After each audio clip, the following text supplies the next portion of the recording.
Wahai anak bangsa, mari kita merenungkan dan menyimak dari kisah nyata perjalanan kehidupan sosok Bapak Joko Widodo, mulai dari awal kehidupannya yang penuh dinamika hingga mencapai sukses di negeri ini. Mari kita dengarkan.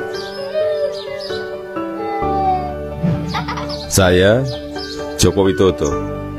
Ini adalah kisah masa muda saya sewaktu memulai perjalanan hidup. Ini saya waktu kecil. Saya berasal dari kota Solo, Jawa Tengah.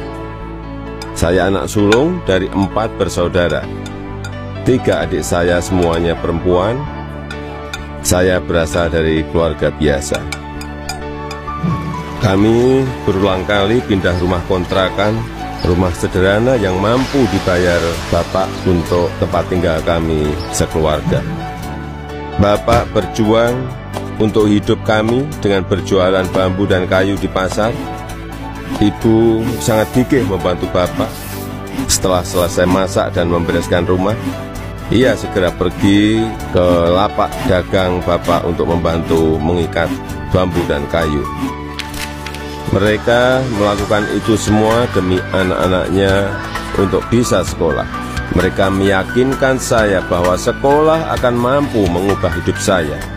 Perjuangan dan usaha Bapak sangat menginspirasi saya. Usaha Bapak berjalan baik, dagangan makin laku, dan saya tahu Ibu mulai punya uang. Saya pun mulai nakal waktu itu. Saya sering iseng memanggil pedagang makanan apa saja yang lewat dekat rumah. Tukang siomay, tukang bakso, tukang jajanan pasar. Ibu pun terpaksa membayar apapun yang saya pesan. Suatu kali saya asal manggil saja, ada tukang lewat di depan rumah. Saya pikir jual kue pasar, ternyata tukang arang. Ibu muncul sebelum saya sempat berlari. Terpaksa ibu membelinya dan langsung menyodorkan bungkusan berisi arang untuk saya makan sambil berkata, "Ayo makan, habisin ya, kamu kan yang kepengin jajan."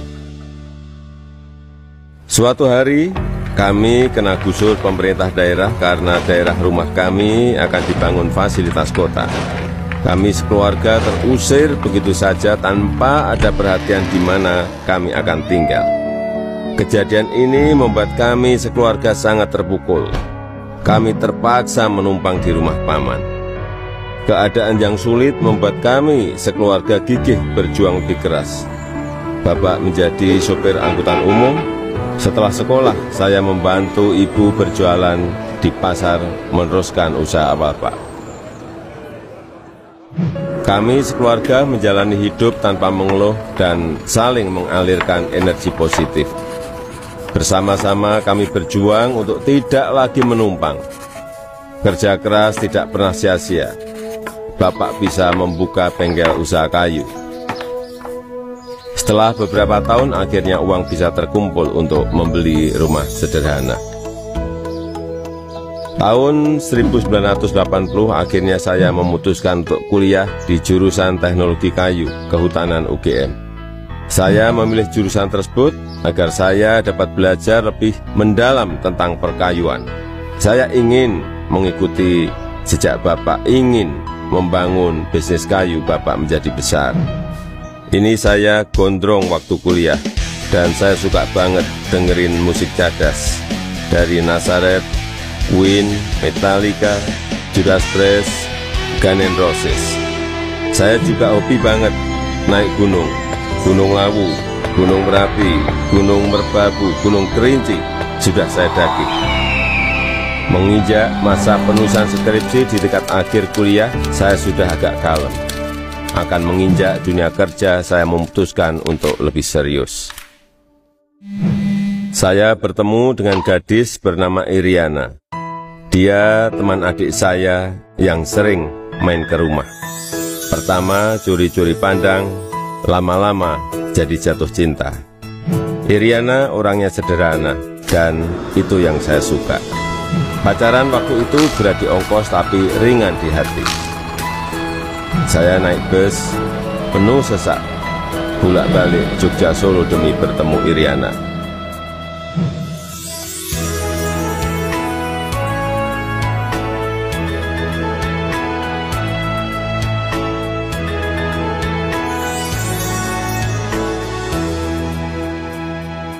Lulus kuliah tahun 1985, saya melamar ke sebuah perusahaan kertas di Aceh.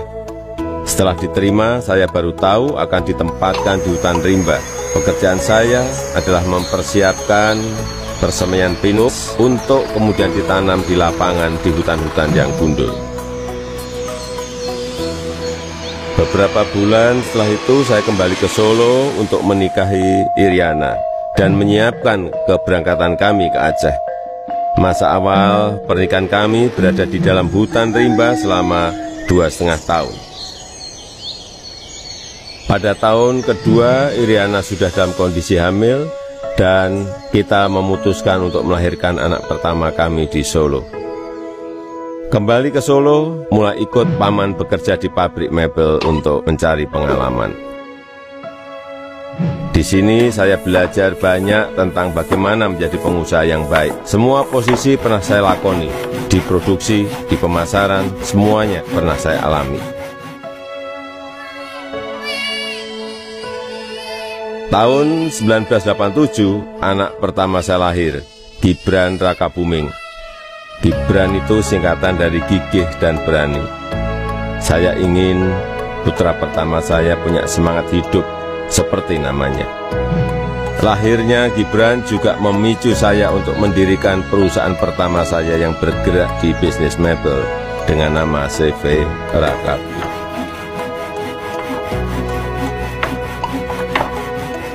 Tapi ternyata menjadi pengusaha bukanlah sesuatu yang mudah. Saya pernah habis ditipu. Barang sudah dikirim tapi tidak dibayar. Lalu orangnya menghilang. Kalau kita jatuh ya harus bangkit lagi. Tidak lama setelah itu saya mendapatkan pinjaman modal usaha.